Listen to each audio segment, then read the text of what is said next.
Did you ever wish that Gremlins was written by two guys with one brain cell hotboxing the shit out of their mom's Range Rover over a weekend? Well, you're in luck, kittens. Let's do this! Do it!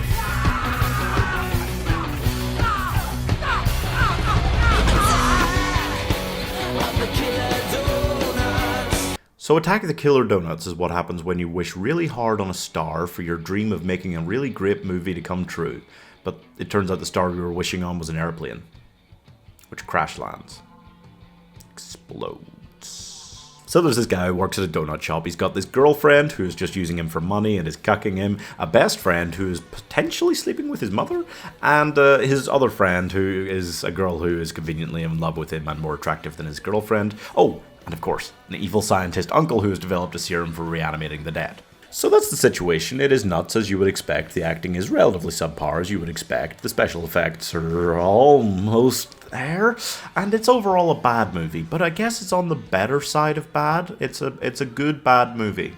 Kind of. Because it's just self-aware. That's the major difference. When one of these movies is just trying to be a horror movie, it's normally like really, oh god, worse than the ones that are just so bad they're funny. This is trying to be a comedy horror, clearly, and it's weird because it's actually genuinely just funny in some spots, and then it's kind of so bad it's funny in other spots, which makes it overall quite amusing. But really bad. I mean, you're rolling with some heavy hitters as far as B movies go. There was this girl who was in The Flash on CW. Might want to keep the Killer Donut movie at the top of your resume. And there was an MCU star. His evil scientist uncle was Dodgers announcer in Captain America: The First Avenger. So we're rolling with the cream of the crop here, you know? Not too shabby. The plot generally goes like this. Set up with too much exposition. Random serum gets into donut mix. Killer donuts appear. That part takes way too long. And then the guy, getting cucked by his girlfriend, realizes, falls in love with his best friend, girl, whatever. His best friend reveals that he's been sleeping with his mother. There's some cops, there has to be some police officers there to shoot randomly the donuts, and you know, there's the donuts raiding the cops. That's most of the plot, honestly. There's some just like bedroom scenes, not sex scenes, but bedroom scenes that are way too long.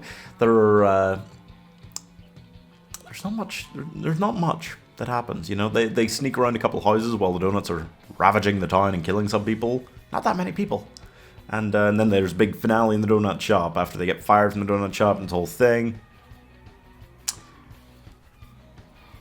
Yeah, no, it is what it is. Attack of the Killer Donuts is everything you would expect from a B movie. Not everything you would want, necessarily. It's cheap and tacky, it's self-aware enough to actually be funny at times, it's got some pretty bad acting, some special effects that are not so special. I don't believe I'll be watching it again, but on a scale of Tsunami to Velocipaster, it's on like the better end of that scale of bad movies. So I'm giving Cheapest by the Dozen 1 star. We do these Freaky Friday reviews every Friday on the channel to shed some light on some pretty bad movies and B-tier movies and things like that. Normally it just ends up in me shitting on them, but, you know, for these kind of movies, no press is bad press, I guess. So, subscribe and let me know what other films you'd like to see that are in this vein.